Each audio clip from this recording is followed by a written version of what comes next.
कास्ट्राईब कर्मचारी महासंघाच्या वतीनं रविवार दिनांक 22 फेब्रुवारी रोजी सांगली जिल्हा परिषदेमधील वसंतदादा पाटील सभागृहात भारतीय संविधान सन्मान अमृत महोत्सवी गौरव सोहळा मोठ्या दिमाखात पार पडला। यावेळी पुणे विभागाचा मेळावाही संपन्न झाला। विविध क्षेत्रात उल्लेखनीय कार्य करणाऱ्या पदाधिकारी आणि कर्मचाऱ्यांबरोबरच विविध क्षेत्रातील उल्लेखनीय काम करणाऱ्या मान्यवरांचा पुरस्कार देऊन सन्मान करण्यात आला। यावेळी महाराष्ट्राचे प्रसिद्ध व्याख्याते जितेंद्र आसोले यांच्या व्याख्यानाचंही आयोजन करण्यात आलं होतं।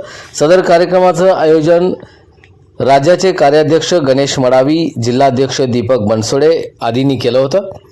यावेळी राज्यातील अनेक पदाधिकारी कर्मचारी उपस्थित होते। मागासवर्गीय कर्मचाऱ्यांवर होणाऱ्या अन्यायाला वाचा फोडण्यासाठी कास्ट्राईब कर्मचारी महासंघाचे संस्थापक अध्यक्ष कृष्णा इंगळे यांनी या महासंघाची स्थापना केली। त्यामुळे राज्यातील कर्मचारी आता एकजुटीने आणि आपल्या अन्यायाविरुद्ध वाचा फोडण्यासाठी त्यांच्यामध्ये ताकद आणि शक्ती निर्माण झाल्याचं राज्याध्यक्ष गणेश मडावी यांनी म्हटलं आहे। राज्य संघटनेचे सन्माननीय पदाधिकारी या सर्वांच्या समवेत भारतीय संविधानाचं पुस्तक या ठिकाणी फोटो सेशन।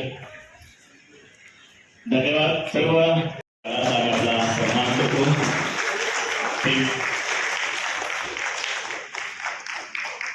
त्यानंतर मारुती धोरंगडे साहेब सहाय्यक न्याय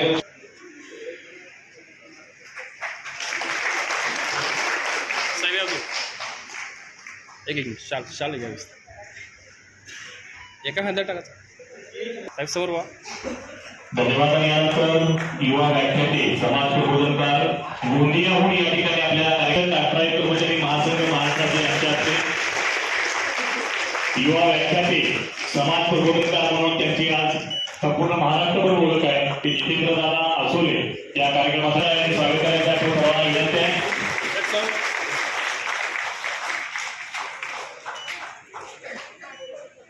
यानंतर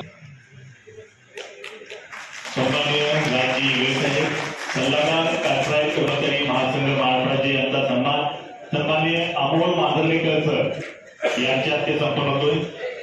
कास्ट्राईब कर्मचारी महासंघ राजाराम इंगळे साहेब यांचा सन्मान करण्यासाठी विनंती।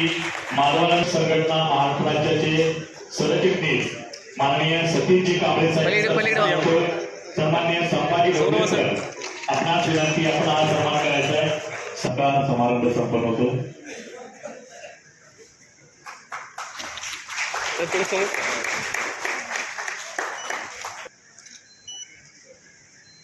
घरामध्ये बाबासाहेबांची फोटो लावली म्हणतात तुम्ही जय भीम आहे। मला कधी कधी प्रश्न पडतो की डॉक्टर बाबासाहेब आंबेडकर कधी कोणा एका जातीपुरता कधी कोणा एका धर्मापुरता मर्यादित झाले, आपण हे ठरवण्याचा अधिकार आम्हाला आला। भारतातला पहिला शेतकरी मोर्चा, सगळ्यात मोठा शेतकरी मोर्चा, 25,000 शेतकऱ्यांचा मोर्चा डॉक्टर बाबासाहेब आंबेडकरांनी विधिमंडळावर केला होता मुंबईच्या। तो कोणा एका जातीसाठी नव्हता, कोणा एका धर्मासाठी नव्हता, तर तो शेतकऱ्यांचे प्रश्न घेऊन सरकारला जाग करण्यासाठीचा तो मोर्चा होता। आणि म्हणून शेतकऱ्यांचे जननायक आणि शेतकऱ्यांचे उद्धारकर्ते म्हणून डॉक्टर बाबासाहेब आंबेडकर। एवढंच नव्हे, आज त्या महिला कोणत्याही जातीतील असतील, कोणत्याही धर्मातील असतील, कोणत्याही पंथातील असतील, कोणत्याही वर्गाला मानणारे असतील, त्या स्त्रियांचे उद्धारक म्हणून डॉक्टर बाबासाहेब आंबेडकर। इकडे दक्षिण भारतामध्ये तेलंगणा राज्यामध्ये महिला आहेत, धनासरी सिकक्का नावाची एक आदिवासी महिला, त्याची मी मुलाखत एका ठिकाणी बघितली। त्या मुलाखतीत ती असं म्हणतात, मी लहान असताना कधी विचार केला नव्हता की मी नक्षलाईट मुवमेंट जॉईन करेन, मी नक्षलवादी बनेन। नक्षलवादी असताना कधी विचार केला नव्हता की मी आपलं शिक्षण पूर्ण करून कधीतरी वकील बनेन।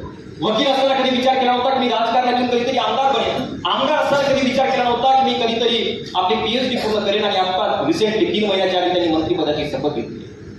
डॉक्टर बाबासाहेब आंबेडकरांनी जे स्वप्न आपल्या महिलांसाठी बघितलं होतं ते स्वप्न हे आहे की ताकद आहे, शिका, संघटित व्हा आणि संघर्ष करा या मूळ मंत्राची, जे हिंदू कोडबिल पास होत नाही म्हणून आपल्या मंत्रिपदाला लाथ मारलं होतं बाबासाहेब आंबेडकरांनी ते या गोष्टीसाठी। आणि म्हणून या संविधानाच्या माध्यमातून सर्व स्त्रियांना, खरं तर दुर्भाग्य असं आहे सर की आपल्या देशामध्ये आपल्या जेवढ्या मुली आहेत संध्याकाळी 6 ते 9च्या दरम्यान सर्व मालिका बघण्यामध्ये व्यस्त असतात। मला तरी असं वाटतं कधी कधी हे मालिका सगळं दाखवण्यापेक्षा एक एपिसोड त्यामध्ये आपल्या संविधानाची निर्मिती कशी झाली, त्यामागे कोणकोणत्या गोष्टींसाठी किती कष्ट आपल्याला घ्यावे लागले याची एक मालिका जर तयार झाली, ती मालिका जर आपल्या सर्वसामान्य महिलांपर्यंत पोहोचल्या तर खऱ्या अर्थाने इथून परिवर्तनाला सुरुवात होईल. या संविधानाच्या माध्यमातून स्त्रियांना मिळणारे भरपूर अधिकार आहेत, पण त्यांना याची जाणीवच नाही. तो पहिला अधिकार संविधानाच्या माध्यमातून सर्व स्त्रियांना बाबासाहेब आंबेडकरांनी दिलाय, तो पहिला हक्क म्हणजे शिक्षणाचा अधिकार आहे. जी मुलगी फक्त चूल आणि मूलपुरता मर्यादित होती, तिनं फक्त घरातली चूल सांभाळावी आणि जन्माला आलेलं मूल सांभाळावं, बाकी गोष्टीमध्ये तिला प्रावधान नव्हतं. मुलगी शिकली तर तिने गिरवलेल्या अक्षरांच्या अड्यावर नवऱ्याच्या ताटात पडतात म्हणणारे काही धर्मग्रंथ होते. मुलगी शिकली तर तिचा नवरा लवकर मरू शकतो असं म्हणणारे काही धर्मग्रंथ होते. पण विचार करा, डॉक्टर बाबासाहेब आंबेडकरांनी सर्व स्त्रियांना शिक्षणाचा अधिकार दिलाय. आज बघा, ती मुलगी कोणत्या क्षेत्रात असो, एका सरपंच पदापासून ते पंतप्रधान पदापर्यंत आणि एका पटवारी पदापासून ते राष्ट्रपती पदापर्यंत असा कोणताही क्षेत्र नाही आहे ज्या क्षेत्रामध्ये मुलगी मुलाच्या बरोबरीला पुढे नाहीये. आणि बघा, हे काय तुमच्या नशिबानं तुम्हाला मिळालेलं नाहीये. यामागे कैक महापुरुषांनी आपल्या जीवाची आहुती, हे सर्व दिवस आपल्याला चांगलं भोगावं म्हणून, हे सर्व दिवस आपल्याला बघायला मिळावं म्हणून सगळं घातले.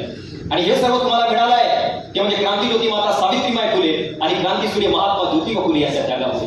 हे सर्व तुम्हाला मिळालं आहे राष्ट्रमाता राजमाता माता जिजाऊ छत्रपती शिवराय छत्रपती संभाजी महाराज यांच्या स्वराज्यामुळे. हे सर्व तुम्हाला मिळालं आहे राजश्री शाहूजी महाराजांच्या आरक्षणामुळे. आणि आज हे सर्व तुम्हाला मिळालं आहे डॉक्टर बाबासाहेब आंबेडकरांच्या संविधानामुळे.